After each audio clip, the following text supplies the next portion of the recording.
Hello, everyone, and welcome to another edition of the Eco Legend with Purpose Project Under the Spotlight. Here, individuals are allowed to explore themselves in pursuit of their purpose. I am Dr. Laxley Stephenson, and I'm your host. The Eco Legend with Purpose Project allows individuals to pause, take a quiet moment and listen, be introspective, and engage self-reflection in pursuing their purpose to unleash possibilities with far-reaching implications for self and others. Today, the Eco Legend with Purpose Project Spotlight is on Miss Danielle Reid. Miss Reid is a registered nurse specializing in neonatal intensive care. She's also a first-year medical student. Let us welcome Miss Reid to the Eco Legend with Purpose Project on the Spotlight. Hello, hello. I'm excited to be here today. Thank you so much for having me. And I know we're going to have a really great conversation and sort of speak from the heart with each other. So I'm excited. So today I'm going to ask you a series of questions relating to purpose, your purpose. You ready to do it? Yes, let's dive in. Very excited to talk about that and purpose and how we can all work together to hopefully pursue, what drives us and what drives each other for a better future for everyone. Take me back to your early days. What was life like? Early childhood days. Just tell me. Pretty carefree, I would say. Lots of focus on school and studying and sports. And looking back, there was a lot of structure that I can thank my mom for that I feel like really helps me in my current life. There was a lot of sort of predictability. You come from school, you do your homework, and then we have dinner, and then, bedtime is at a certain time. And it was like that my entire childhood, even up to what most people would consider like adulthood, like 18, 19, even up to that age, there was still sort of that predictable structure. But now that I'm an adult, I love that that's what my childhood was like, because I use that so much in my daily life. And I feel like it helps me sort of be successful, like learning that from such a young age, how to structure your life. That's like what sticks out to me the most from my childhood. So lots of fun, but lots of structure too.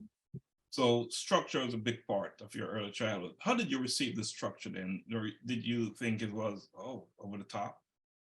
I did when I was a kid. I was a little bit annoyed, like most kids are, right? You want to come home and just like go to sleep or take a nap, or on Saturday mornings when my mom would wake us up at 8 or 9 and say, okay, it's Saturday, it's cleaning day.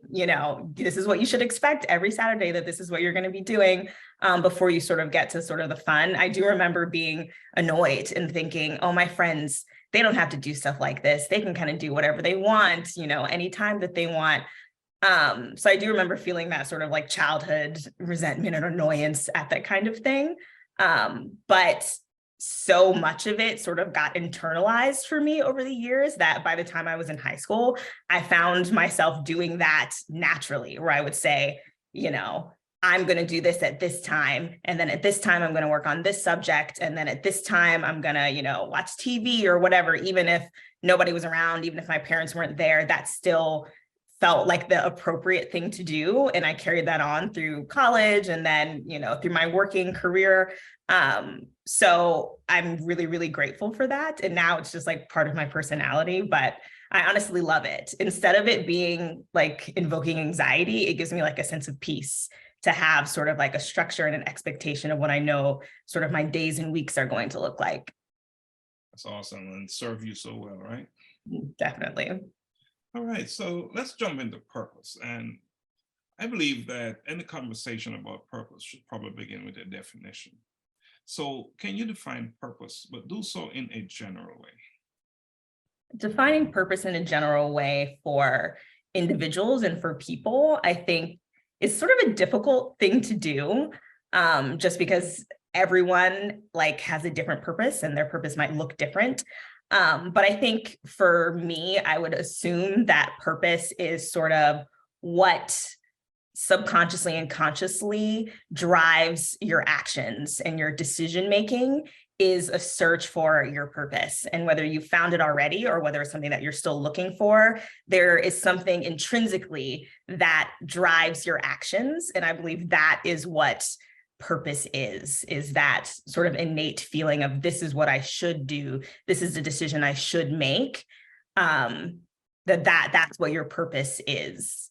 That purpose can be fluid and that it can change throughout your life. And you may start, at one age with a certain set of circumstances, and that can, you can find your purpose within that setting and within that circumstance. But, as life moves on and you move into different stages, different environments, that your purpose can change with those different environments and stages. And so I think it's important to sort of be fluid with what your purpose is and at what stage of life. And that when you do find, or if you do discover that at a given stage, that can be very fulfilling for you. And that is what makes it important, sort of that sense of fulfillment, calm, peace, ambition, whatever that purpose might give to you can be very fulfilling. And that's what I feel like makes it important.